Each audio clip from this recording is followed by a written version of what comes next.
আসসালামু আলাইকুম। আমরা বাংলাদেশের মানুষ বীরের জাতি, এটা তো আমরা ছোটোবেলা থেকে খাতা বই পুস্তকে পড়ে আসছি। তো বীরের জাতি খাতা কলমে শোনায় বাস্তবে আমাদেরকে কুত্তার ছানা বানায় রাখছে সারা দুনিয়াতে।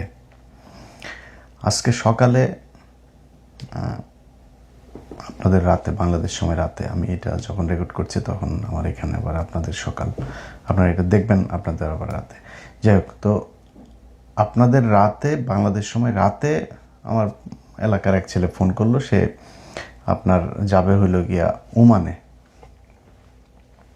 তো ওমানে যাবে, তার কি যেন, তো আমি বুঝিও না, কি ভিসা মিসার মেয়াদ টেয়াদ এগুলো আছে, কিছু ব্যাপার তার যাইতেই হবে, না গেলে আবার তার সে ওইখানে আর সে ঢুকতে পারবে না, অনেক বিদিক ইচ্ছা আর কি। তো এখন সে ফোন করছে মূলত আমারে কিছু টাকা পাঠানোর জন্য। খুব খারাপ অবস্থা। এটা মানে খুব লজ্জার বিষয় না। বিষয়টা হচ্ছে আমাদের দেশের যে মানুষগুলো মধ্যপ্রাচ্যে বিশেষ করে থাকে, সৌদি, দুবাই, কাতার, ওমান, বাহরাইন, তারপরে কুয়েত, এরপরে এইদিকে থাকে মালয়েশিয়া, সিঙ্গাপুর, এইসব দেশের যারা থাকে তারা ধরেন আমাদের মহাজনরা, আমাদের রাজ পরিবারের লোকজন যারা এক একজনের যারা ক্ষমতায় আসেন, তারা একটা ব্যবস্থা করে রাখছেন। ওখানে যাবা, গিয়া খালি টাকা পয়সা পাঠাবা, তোমার টাকা আমরা বসে বসা, এরপরে এটারই আবার পাঠাবো আমরা বিভিন্ন দেশে। তো ওনারা এই মধ্যপ্রাচ্যের যে মানুষগুলো, এই মানুষগুলোর ধরেন কেউ 5 বছর, 10 বছর, 15 বছর বিদেশে থাকে। আমি নিজের চোখেই দেখেছি অনেক মানুষ এরকম। সেই ছোটোবেলায় দেখতাম যে যেত, তারপরে অনেক দিন, 5 বছর, 6 বছর পরে, 10 বছর পরেও দেশে এসেছে। মানে চেহারাই চেঞ্জ হয়ে গিয়েছে পুরো।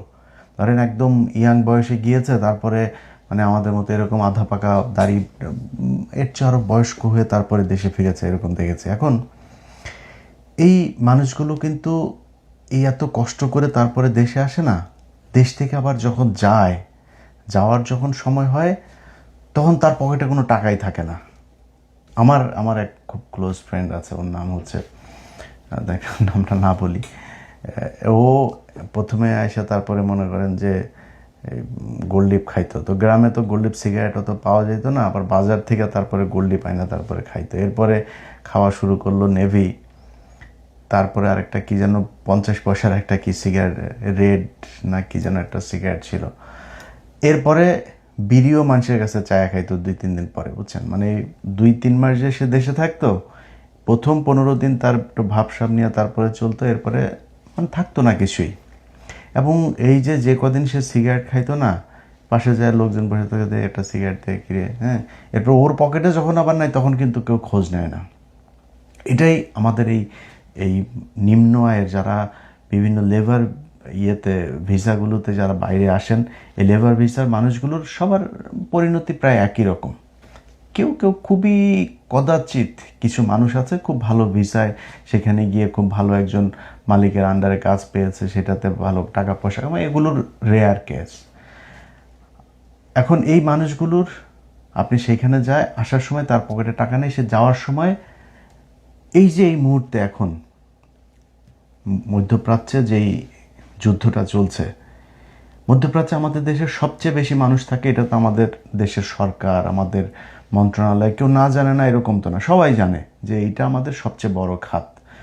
এবং প্রতিদিনই টিভি পত্রিকাতেও দেখছি সেই জিনিসগুলো, যে তাদের কেউ জানে না জেনে বিমানবন্দরে এসে বসে আছে, বিমানবন্দর থেকে তারপরে একদিন রেখে তারপরে বলছে যে কয়েক ঘন্টা বসা রেখে না, তোমার বাতিল।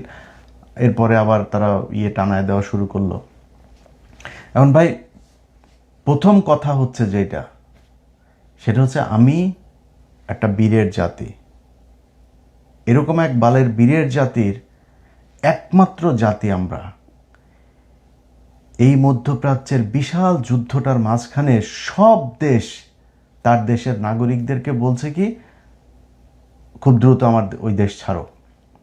কারণ যুক্তরাষ্ট্র সব শেষ যেটা বলেছে যে তার 13টা না 14টা দেশ থেকে তার সব নাগরিকদেরকে সে নিয়ে আসার ব্যবস্থা করেছে, সব চলে আসতে বলা হয়েছে। যারা ওইখানকার নাগরিক, এরকম আমি দুবাইয়ের ইয়েতে দেখলাম, এখানে অনেক মানুষ আছে ওদের দেশের নাগরিক, ওরা নিজস্ব বিমানে করে চলে যাচ্ছে অন্যান্য দেশে। আপনি মিসাইলগুলো দেখেন, নিউজে পত্রিকায় যে নিউজগুলো আপনি দেখবেন, সেখানে দেখবেন মনে হয় যেন ওটা বাংলাদেশ। আমি বাংলাদেশের মিডিয়া না, খালি অন্য মিডিয়াতেও ওই মিসাইলের ওইখানে সেই সাউন্ড শুনছি বাংলাদেশের মানুষ, মানে বাংলাদেশের মানুষের জীবনের কত মানে মূল্য কত কম চিন্তা করেন। সেখানে যেখানে মিসাইল পড়ছে ওইখানে বাঙালি দৌড়াচ্ছে, কথা বলছে, ফান করছে। আমাদের দেশের মানুষ ওইখানে পড়ে আছে এবং এখনও যাচ্ছে। আচ্ছা, আমার দেশের মানে যারা সরকার, মানে আমি ধরেন তারেক রহমান তো অল্প কয়েকদিন হলো ক্ষমতায়, আমি ওনাকে দোষ দিচ্ছি না, মানে এটা তো ইটস বিন 54 ইয়ার্স, আমি তো একদিন আর 2 দিনের ব্যাপার না। তো 54 ইয়ার্সে আপনি এই একটা কিছু বের করা সম্ভব হয় নাই। আমাদের একজন প্রতিমন্ত্রী, হ্যাঁ, বিকাশ নুরু এসে তারপরে ঘোষণা দিয়েছে, বিশাল এক ঘোষণা, ওরে নোবেল প্রাইজ দেওয়া হবে সামনের বার। ও ঘোষণা দিছে এখন থেকে প্রবাসীরা মারা গেলে ফ্রি পয়সায় তারপরে নিয়ে আসা হবে। বেটা, তোর মতো বিকাশের টাকা চাঁদা তোর পেটে লাথি দিলে এখনও আমার বিকাশের টাকা বের হবে। তোরা আমরা আমেরিকা থেকে আমার বন্ধু বান্ধব পরিচিত ব্যবসায়ী মিলে যত টাকা তোর উঠে যে ওই লাথি দিলে এখনও তোর পেটে ওই টাকা। ফকিন্নির বাচ্চা, তুই এখানে আসছিস লাশ তারপরে নিয়ে যাইতে। ওর এই লাশের জন্য কোনো প্রবাসী কারোর কাছে বলেছে নাকি যে তারা বিদেশে যারা থাকে এরা কিন্তু ধরেন একটা ঘরের ভিতরে গিঞ্জি, একটা পরিবেশের ভেতরে অনেক মানুষজন একসাথে সেখানে থাকে, এরা এদের সমস্যা এরা দেখভাল করার এরা এদেরটা দেখবে। তো লাশ পাঠানোর দরকার নেই, ওরা টাকা চাঁদা তুলে ওরা লাশ পাঠায়, সমস্যা নাই। ও জীবিত থাকা অবস্থায় ওরে কি করতে পারবে সেটা বল। কিচ্ছু করবে না। নুরু আসার সাথে সাথে যেটা করেছে, ওর ভাই এখন সেকেন্ড মন্ত্রী, ওর ভাই আছে একটা, সেটারে দিয়া কাতারে ব্যবসা করিয়েছে, এই বিকাশের টাকা তুইলা মানুষের কাছ থেকে টাকা নিয়েছে ধুমায়। তার আরে গত 1.5 বছরে তো কামাইছে, সে ধুমায় কামাইছে। দুবাইতে তার গাড়ির ব্যবসা আছে, কাতারে ব্যবসা আছে। এখন তার ভাই দেশে, এখন সে পায়তারা করছে হইলো ম্যান পাওয়ারের ব্যবসার একটা লাইসেন্স নেওয়ার জন্য। ওর এই মন্ত্রণালয়ের যে কদিন আছে সেই কদিন ওর মূল টার্গেটই থাকবে ও নিজের কত টাকা পয়সা কেমন দ্রুত কামাইতে হবে, কারণ ওরা তো যে কোনো সময় সেটা লাথি দিয়ে বার করে দিলে তো ওর আসতে পারবে না। ওর জীবনে যে এই জায়গায় আসছে, মন্ত্রী বানাইছে, এটা তো ধরেন একটা বিশেষ মুহূর্তে বিএনপির কিছু করার ছিল না, বিএনপির এদেরকে নিতে হবে। ওদিকে জামাতে এনসিপি চলে গিয়েছে, ইসলামী শাসনতন্ত্র চলে গিয়েছে, তারপর আরও প্রায় 11টা দল, বিএনপির নেওয়া লাগবে, চুক্তিবদ্ধ হয়ে তারপরে করছে। ও কিন্তু নির্বাচনও জিতে নাই, ওখানে হাসান আল মামুন নির্বাচনে জিতেছে। সে হাসান আল মামুনকে সরায় তারপর ওরে দেওয়া হয়েছে। এটা হাসান আল মামুনকে আমার কথা বিশ্বাস করার দরকার নেই, হাসান আল মামুনকে জিজ্ঞেস করেন, সে সব কিছু জানে। তাকে উপর থেকে বলে দেওয়া হয়েছে যে এটা ওরে দিতে হবে, না দিলে সমস্যা আছে। সে জিতে নাই। এখন এই যে ওনাকে এইভাবে মানে একজন আসলো মাত্র এরকম, কিন্তু এই 54 বছর ধরে আমাদের কিন্তু এই প্রবাসী ধরেন তো মন্ত্রণালয় এসে বোধহয় জিয়াউর রহমানের সময় থেকে শুরু করে এরপরে তো কন্টিনিউয়াসলি আমাদের এই মন্ত্রণালয়টা ছিল। এই মন্ত্রণালয়ের থেকে এই যে মানুষগুলো যেতে পারছে না বিমানবন্দরে, বা যে কজন মানুষ আমার বিদেশ থেকে আসে তাদের একটা তালিকা থাকা উচিত না? আপনার একটা মন্ত্রণালয়, বিশাল মন্ত্রণালয়ের কাজ কি আপনার? ওরা টেনশনে বাঁচে না, ওই দেশে আর ঢুকতে দেবে না, ভিসার মেয়াদ শেষ হয়ে যাবে। আরে বেটা, এটা ওর কাজ না, এটা সরকারের কাজ। মন্ত্রণালয়টা করা হয়েছে এই জন্য, এই প্রবাসীদের সুযোগ সুবিধা দেখার জন্য। এরা ওইখান থেকে যাবে কি না যাবে, কবে যাবে, মন্ত্রণালয় ওই দেশের মন্ত্রণালয়ের সাথে কথা বলবে যে আমার দেশে তোমার শ্রমিক এই কজন আছে, তোমার দেশে এখন যাইতে পারবে না। যেমন বিভিন্ন দেশ 1 মাস করে ভিসার মেয়াদ বাড়িয়ে দিয়েছে। তো এখন এটা কেন করা হয়নি? তারা দেশে যখন ঢুকার সাথে সাথে আমার তালিকা থাকতে হবে কোন দেশ থেকে কতজন আসলো, তার কবে ভিসা যাবে, কবে তারে কন্টিনিউয়াসলি তার একটা নাম্বার রাখতে হবে। ওই নাম্বারে তারে কন্টিনিউয়াসলি মেসেজ পাঠাইতে হবে, যে তোমার রিমাইন্ডার দিতে হবে যে তোমার এই তারিখে ভিসার মেয়াদ শেষ, তুমি বিমানের টিকিট কাটো, কবে যাবা।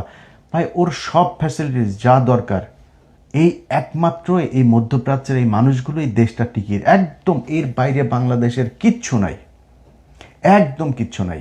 এই বাংলাদেশটা কলাপস করবে যদি না কি মধ্যপ্রাচ্যের মানুষরা যদি সব মানে আমরা তো আর বলতে পারবো না যাবো না, না যায় তো উপায় নেই, তাই মানুষ যায়।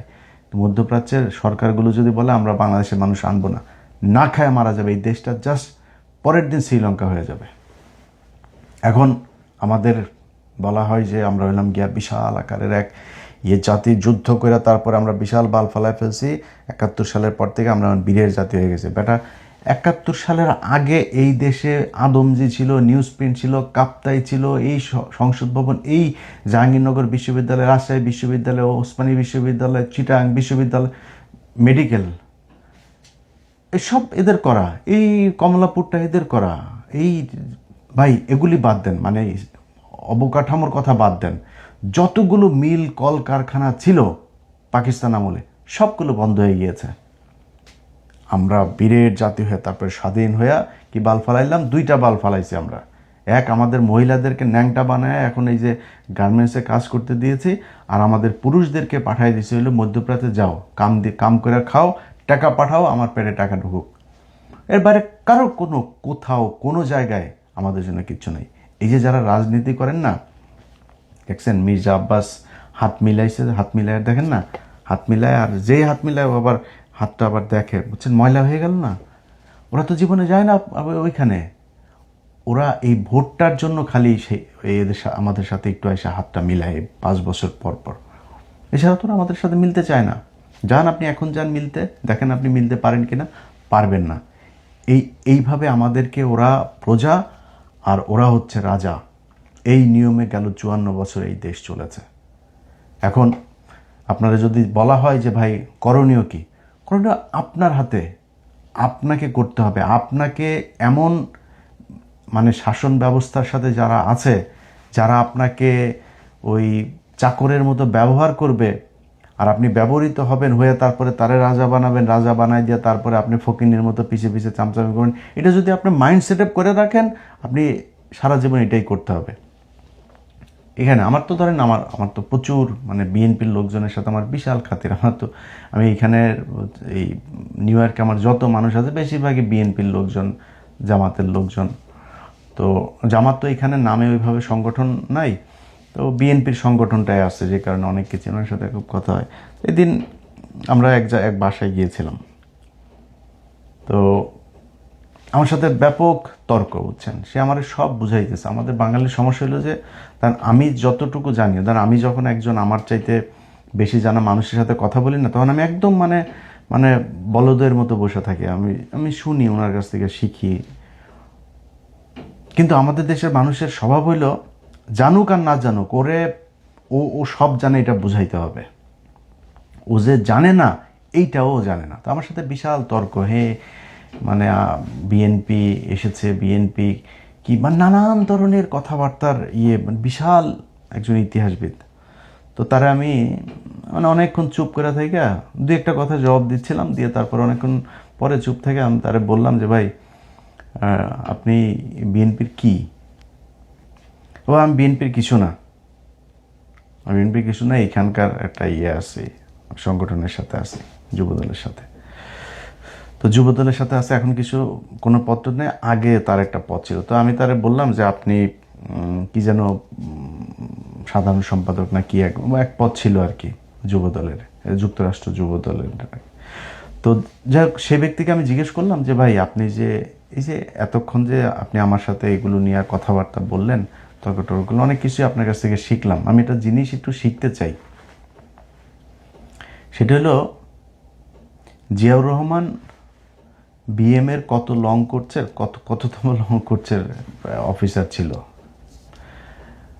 তো বিএম এটা কি, ও তখন জবাবটা দিল কি শোনেন, জবাব দিল যে উনি চিটাং লং করছে ছিল, লং কোর্সের চিটাং লং করছে। কারণ আমি যে কথাগুলো বলতেছি না, একজন আর্মি অফিসার শুনলে কিন্তু হাসবে, বুঝছেন। আমি ওনারে জিজ্ঞেস করছি জিয়াউর রহমান বিএম এ তখন ছিল না, বিএম এর কত লং কোর্সের সেটা বলার পর সে বলছে চিটাগাং লং কোর্স।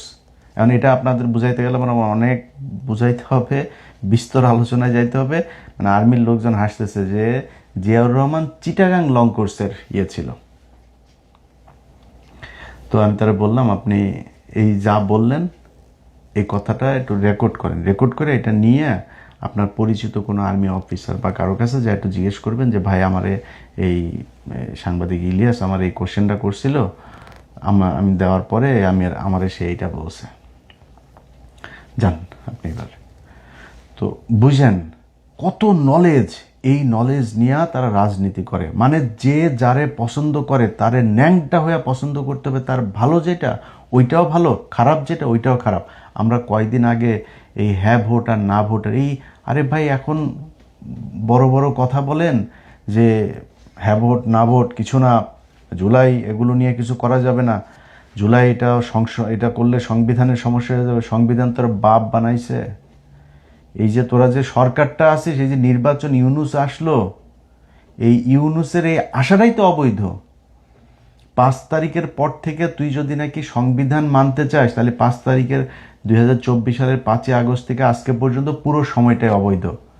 এই সংবিধানের কিছুই মানা যাবে না। এটা এইভাবে যদি করা যায় তাহলে করবো। ওনারা একটু মানবে আর একটু মানবে, সেই সাকা চৌধুরীর মতো সোনাটা লাল করে দিয়ে ওনারা দেশ চালাইতে চায়। তো তারপরেও কয়দিন ধরে তারেক রহমানের কিছু কাজকর্ম ভালোই দেখছি। আশা করি তারেক রহমানরা এই জুলাই এইটা নিয়ে কোনো মানুষের সাথে কোনো বিট্রে করবে না, এটা আমাদের আশা।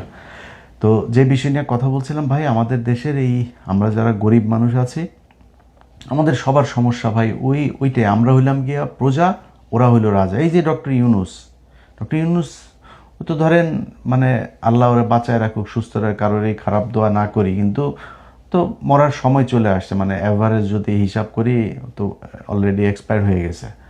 তো এই যে উনি, আমরা মনে করেছিলাম ওনার টাকা আছে, খ্যাতি আছে, সম্মান আছে, সব আছে, আর কি লাগবে ওনার। উনি এসেও একটা ম্যান পাওয়ারের বিজনেসের একটা লাইসেন্স করে গেছে, জানেন আপনারা? এই ডক্টর ইউনুসও একটা ম্যান পাওয়ারের আর অনেক কিছু করছে, জানবেন এগুলো ভবিষ্যতে। এই কাজটা সে করে গেছে। এই নুরা আসছে, বিকাশ নুরা, সেও করে যাবে। ওনার যে এমপি আছে সেও করে যাবে, মানে মন্ত্রী, ফুল মন্ত্রী যিনি আছেন তিনিও হয়তো করে যাবেন। এইভাবেই চলবে। তো আমার এই এত আলোচনা করলাম, এই আলোচনার মধ্যে সবচাইতে মানে খারাপ লেগেছে যে জিনিসটা মনে হওয়ার পরে, যে পৃথিবীর প্রতিটা মানুষকে এখন এই যুদ্ধক্ষেত্র থেকে তার দেশের সরকার নিয়ে যাচ্ছে। আর আমার দেশের মানুষ কেমনে পাঠাবে? সরকার খালি পাঠাইতে পারলেই বাঁচে। পাঠাবে, যাবি, টাকা কামাবি, পাঠাবি, আমি ওই টাকা বাইরে পাঠাবো। এটাই আমাদের দেশের সোনার বীরের জাতি। কারণ আমি আবার একটু বাজেভাবে বললে আপনাদের অনেকের খারাপ লাগে, যে কারণে বললাম না। এই বালের বীরের জাতি 71-এর পর থেকে করে পিছন দিয়া বাস ঢুকায়া তোমাদের বীরের জাতি বানায় রাখছে। এত সুন্দর করে বলতে পারি না, তাই বলতে পারলাম না। যাই হোক, আশা করি এই দেশের মানুষ অন্তত তারা তাদের নিজের স্বার্থটা বুঝবে, কি করলে তাদের এই অধিকারগুলো তারা ফিরে পাবে, কারা তাদের অধিকার এগুলো ফেরত দেবে, সেটা নিয়ে যুদ্ধ করবে। সেটা নিয়ে তারা তাদের প্রতিটা দেশের আলাদা আলাদা সংগঠন থাকতে পারে, যে আমাদের এই সমস্যা একজন, আপনারা সবাই মিলে হোয়াটসঅ্যাপ গ্রুপ খুলবেন, আপনাদের ফেসবুক পেজ থাকবে, এক এক দেশের আলাদা আলাদা, ওই দেশের সবাই ওইখানে সবার সমস্যা ওইখানে জানাবেন। সমস্যা জানায় ওইখানে যদি না করে, একসাথে সরকারকে ওইখান থেকে নিয়মিত সংবাদ সম্মেলন করবেন। বাট ওই আওয়ামী লীগ বিএনপি দোচায়ও না। হ্যাঁ, আওয়ামী লীগ বিএনপি না দোচায়, তোমরা কামলা খাটতে গেছো, আমিও কামলা খাটি, এখানে কামলা খাটতে গেছো, কামলা খাটো, ওইখানে ওই জায়গাটায় এক থাকো, এক থেকে একটা গ্রুপ খুলো, একটা অ্যাসোসিয়েশন খুলো, একটা সংগঠন খোলার পরে ওইখান থেকে নিয়মিত সংবাদ সম্মেলন হবে, সরকারকে বিভিন্ন দাবি দেওয়া হবে যে আমার দেশের মানুষের এই সমস্যা হচ্ছে, এই হচ্ছে।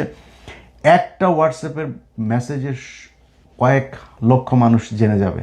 সবাইরে নিয়ে এইভাবে গ্রুপ করে তারপরে সিটি ওয়াইজ আপনাদের গ্রুপ থাকতে পারে করে, সরকার যদি আপনাদের কথা না শোনে রেমিটেন্স পাঠাবেন না, বলবেন এত মাস আমরা রেমিটেন্স পাঠাবো না। এই যে রিজার্ভ না, প্রতিদিন পত্রিকা খুললে দেখবেন রিজার্ভ 32 বিলিয়ন, আজকে 35 বিলিয়ন হয়ে গেল। তোর বাপের টাকা না, এটা এই কামলাদের টাকা। এই কামলারা বহুত কষ্ট করে, ছোট বাচ্চার সাথে দেখাও হয় না, 5 বছর 10 বছর বয়স হয়ে যায়, বাচ্চার সাথে দেখা হয় না বাবার। এটাই মধ্যপ্রাচ্যের এদের পরিণতি, এটাই মানে মানে বাস্তবতা। তো এই জায়গা থেকে আমরা বের হইতে চাই। যারা আমাদেরকে চাকর বাকর মনে করে তারপরে এই রাজার মতো আমাদের প্রজা বানায় রেখেছেন, তাদের কাছে অনুরোধ থাকবে এই মানুষগুলোর নিয়ে একটু চিন্তা করেন, এবং এইসব সময়ে কিভাবে কি করা যায়। সরকারের যদি ভর্তুকিও দিতে হয়, তাদের পাসপোর্ট থেকে শুরু করে ভিসা পাওয়া, ওই দেশে পাঠানো, ওই দেশে কাজটা ঠিকমতো পাইলো কিনা। আরেক চুরি হইল গিয়া সবচাইতে, এই যুব ক্রীড়া মন্ত্রণালয়ের অধীনে আপনার এই যে ট্রেনিংগুলো করানো হয়, এই ট্রেনিং এখানে যদি ভালোভাবে ট্রেনিং সেন্টারগুলো খুলে যদি নাকি তাদেরকে ট্রেন আপ করায় তারপর পাঠানো যাইতো, যে যাচ্ছে তারও লাভ হইতো, আমাদেরও লাভ হইতো। ইন্ডিয়া থেকে একজন মানুষ যেই টাকা কামায়, আমরা 5 জন 10 জন মিলে ওই টাকা বেতন পাই না। আমি মধ্যপ্রাচ্যের কথা বলছি। তো এটা ঠিক করা যাইতো যদি আমরা ট্রেন আপ করায় মানুষকে পাঠাইতে পারতাম। ওই ট্রেনিংয়েও দুর্নীতি, পাসপোর্টে দুর্নীতি, ওর ভিসায় দুর্নীতি, ওইখানে কাজ যেটাতে নেয় সেটা আরেক কাজে নিয়ে যায়। সব দিক থেকে এই মন্ত্রণালয়ের কোনো দায়িত্ব পালন করে না। ওইখানে যে অ্যাম্বাসি আছে তারাও করে না, ওইখানে অ্যাম্বাসি কিন্তু কুকুরের মতো ব্যবহার করে। এইভাবেই চলছে। তো সরকারের কাছে অনুরোধ থাকবে, তারেক রহমান, আমি এতক্ষণ যা বললাম কিছুই কিন্তু তারেক রহমানের বিরুদ্ধে না, উনি মাত্র এসছেন, ওনার কাছে আমাদের দেখার আছে। দেখি 6 মাস 1 বছর দেখি উনি কি করেন। তো তারেক রহমান, আপনার কাছে অনুরোধ থাকবে যে এই মন্ত্রণালয়টারে একটু ঠিক করেন। যদি ঠিক করেন, আপনারা যদি নাকি মানুষকে পাসপোর্ট করানো, ভিসা পাওয়ানো, এগুলো যদি মন্ত্রণালয় থেকে সঠিকভাবে করাইতে পারেন, তাহলে আমার মনে হবে। আমি গতকালকে একটা বক্তব্য শুনলাম, ওই যে হুমায়ুন কবির ভাই উনি সম্ভবত এই বিষয়ক বোধহয় উপদেষ্টা হয়েছেন, প্রতিমন্ত্রী পদমর্যাদায়, না পররাষ্ট্র মন্ত্রণালয়ের বোধহয়। ওনার এক বক্তব্য শুনলাম, উনি বলছেন যে ওনাকে ইফতারের ঠিক 20 মিনিট আগে তারেক রহমান ফোন করেছেন তাড়াতাড়ি বিমানবন্দরে। কেন এটার জন্য তারেক রহমানকে ফোন করতে হবে কেন? মন্ত্রণালয়ে আপনারা বাল ফালান, আপনাদের কোনো দায়িত্ব নাই? এই মানুষগুলো যে এই মানুষের টাকায় আপনার বেতন হয়, আপনার এটার কোনো দায়িত্ব নাই? এটা পালন করে না তারা অফিসার, বিশাল বড় অফিসার। তো আপনাদের এই সংগঠনগুলো যদি ঠিক রাখেন, আমার মনে হয় এদেরকে এই চাপে রাখা যাবে। আর দেশের ভেতরেও, দেশও যখন যেটা রাজনীতি করবেন না, এই যে কুত্তার মতো যারা আপনাদেরকে কুকুর বিড়াল বানায় রাখে, প্রজা বানায় রাজাগিরি করে না, এদের পিছনে পিছনে এই যে পাশাটা উদাম করে দেওয়া, তারপর নির্বাচনের সময় মারামারি এগুলি করেন, ভাইয়ের হাত শক্ত করেন, এগুলো করেন না, এগুলো করা বন্ধ করতে হবে। আপনারা এগুলো যদি করেন, তাহলে এই আপনাদেরকে এরকম চাকর বাকর কুত্তার মতো আপনাদের সাথে ব্যবহার করবে। আপনি একদম খুব ছোট কাজ করবেন, একদম মানে ডে লেবার হিসাবে কাজ করবেন, কিন্তু আপনার পকেটের টাকা দিয়া আপনি রাজনীতি করবেন। আরেকজনের টাকার দিকে তাকাবেন না, আরেক নেতার পিছনে ঘুরে আরেকজনের কাছ থেকে মাইরা কেটে খা, এভাবে আপনি জীবনে বড় হইতে পারবেন। আপনার নেতা বড় হবে, আপনি জীবনে হইতে পারবেন না। আপনার যেই নেতার জন্য বিশাল আকারে প্রীতি দেখান, ওই নেতারে বলেন যে ভাই সামনের বছর আমি কিন্তু ইচ্ছা আছে, সামনের বছর মানে 10 বছর 20 বছর পরে স্যার আমার ইচ্ছা আছে যে আমি এমপি নির্বাচন করব। ওই পরের দিন দেখবেন যে ব্রিজের নিচে আপনার বিচে কাটা লাশ পড়ে আছে। অতএব এদের কাছ থেকে বের হয়ে আসতে হবে। বের হয়ে আপনাকে নিজের বিবেকের কাছে প্রশ্ন করতে হবে যে আপনার সামাজিক অবস্থান, আপনার রাজনৈতিক অধিকার, অর্থনৈতিক অধিকার, এগুলো আপনাকে কে দিতে পারবে, কার মাধ্যমে হবে, সেগুলো চিন্তা করে আপনার মানুষের পিছনে দৌড়াইতে হবে। আমি কোনো দলের নাম বললাম না, হইতে পারে সেটা বিএনপি, যার পিছনেই হোক, সেটা আপনি নিজের প্রশ্ন করবেন। কারা আপনার জন্য কাজ করতে পারে সেটা চিন্তা করে রাজনীতি করবেন। সব ক্ষেত্রে, একটা ক্ষেত্রে না, প্রতিটা জায়গায়। আপনি সেনাবাহিনীর ওইখানে যদি যান, সেনাবাহিনীর সৈনিকরা সারাদিন কষ্ট করে, সারা বছর তারা পিঠের উপর, তারা আমাদের সেনাবাহিনীর অফিসার দেন সুধীর ভাইদের সব পেট মোটা হয়ে গেছে, সব শালাদের পেট মোটা, এদের মতো আপনার পুলিশের মতো অবস্থা হয়ে গেছে। পুলিশ তো মনে করেন যে ওরা চাকরি নেয়, ঘুষ খাবো এটা চিন্তা করেই ওরা চাকরিতে যায়।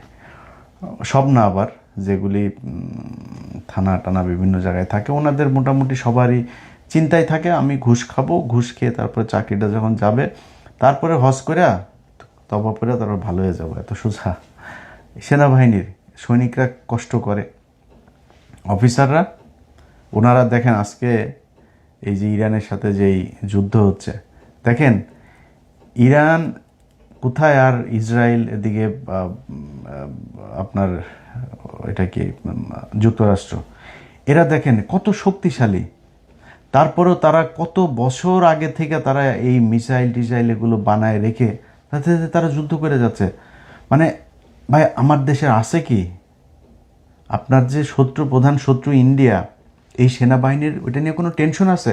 ওনারা সিমেন্টের ব্যবসা করে, বাল্বের ব্যবসা করে, তারপরে সড়কের যা মিস্ত্রিগিরি করে, ওই যে ব্রিজ কালভার্ট এগুলো বানায়, ওনারা আটার ব্যবসা করে, এগুলো ব্যবসা করে। এটা কাজ রে তোর, তোর এটা কাজ। তুই দেশ কেমনে, আমার সামনে কি কি সমস্যা আছে, কি কি বিপদ আসতে পারে, ওই জন্য আমার কি মানুষকে ট্রেন আপ করতে হবে, আমার বাংকার বানাইতে হবে, কি করতে হবে, এগুলো নিয়ে চিন্তা করবি। কিচ্ছু নাই, না আমার অস্ত্র আছে, না মিসাইল আছে, না আমার এয়ার ডিফেন্স আছে, কিচ্ছু নাই। ওনারা আটার ব্যবসা, রডের ব্যবসা, সিমেন্টের ব্যবসা এগুলো করে। তো ওনাদের তো কোনো সমস্যা নেই, ওনারা তো খায়া পেট এরকম বানাচ্ছেন। হাসিনা ওদেরকে বলে দিয়ে গেছেন যে ভাত খেতে পারবে। আগে এদেরকে ভাত দিত একবেলা, হাসিনা 3 বেলা ভাতের ব্যবস্থা করে দেন। ভাত খাওয়ায় এই চুদির বাড়িতে সব পেট মোটা করে শালারা সব এখন ঘুষ খাইয়া পুলিশের মতো অবস্থা হয়ে গেছে। তো যাই হোক ভাই, আমাদের সবাইরই সব জায়গাতেই সমস্যার অভাব নাই। সেই সমস্যা থেকে আশা করি নতুন যে সরকার এসছে তারা একটা সমাধানের দিকে যাবে, আগের মতোই চলবে না, এটাই প্রত্যাশা। আল্লাহ হাফেজ।